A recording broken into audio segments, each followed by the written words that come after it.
Tax स्लॅबमध्ये कोणताही बदल नाही, अर्थमंत्र्यांची घोषणा। नवीन कर प्रणालीनुसार 7 लाखांपर्यंतचं उत्पन्न यंदाही करमुक्त।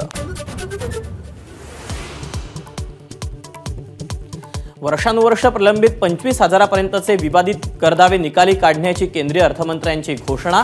किरकोळ रकमांच्या टॅक्स रिमांड मागे घेतल्यानं तब्बल 1 कोटी करदात्यांना दिलासा। भारताला 2047 पर्यंत विकसित देश करण्याचं सरकारचं लक्ष्य।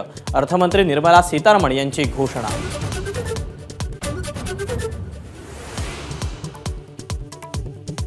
दोन 2014 पूर्वीची आर्थिक दुरावस्था सभागृहात श्वेतपत्रिकेच्या माध्यमातून मांडण्याची अर्थमंत्र्यांची घोषणा।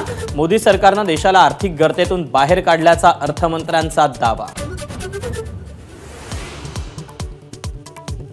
पायाभूत सुविधांसाठी 11,11,111 कोटींची तरतूद, तर राज्यांना 75,000 कोटींचं कर्ज देणार।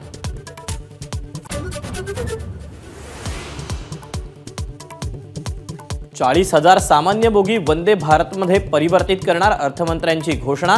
विमानतळांची संख्या 149 पर्यंत नेण्यात येणार।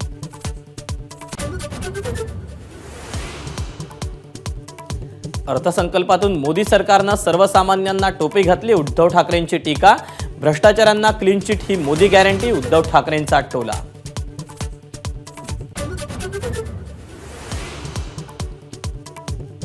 घरी बसलेल्यांना जनता घरीच बसवणार। देशात फक्त मोदी की गॅरंटी चालली आहे। मुख्यमंत्री शिंदेंचा ठाकरेंवर पलटवार।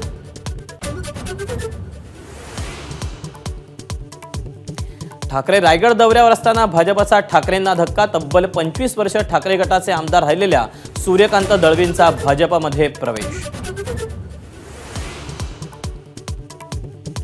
चौकशीसाठी आमदार रोहित पवार ईडी कार्यालयात दाखल। प्रतिभा पवारांसह वडील राजेंद्र पवार आणि पत्नीही राष्ट्रवादीच्या कार्यालयात उपस्थित।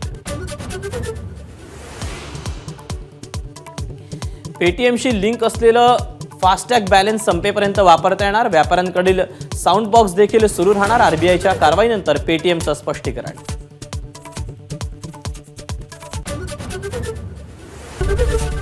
एबीपी माझा, उघडा डोळे बघा नीट।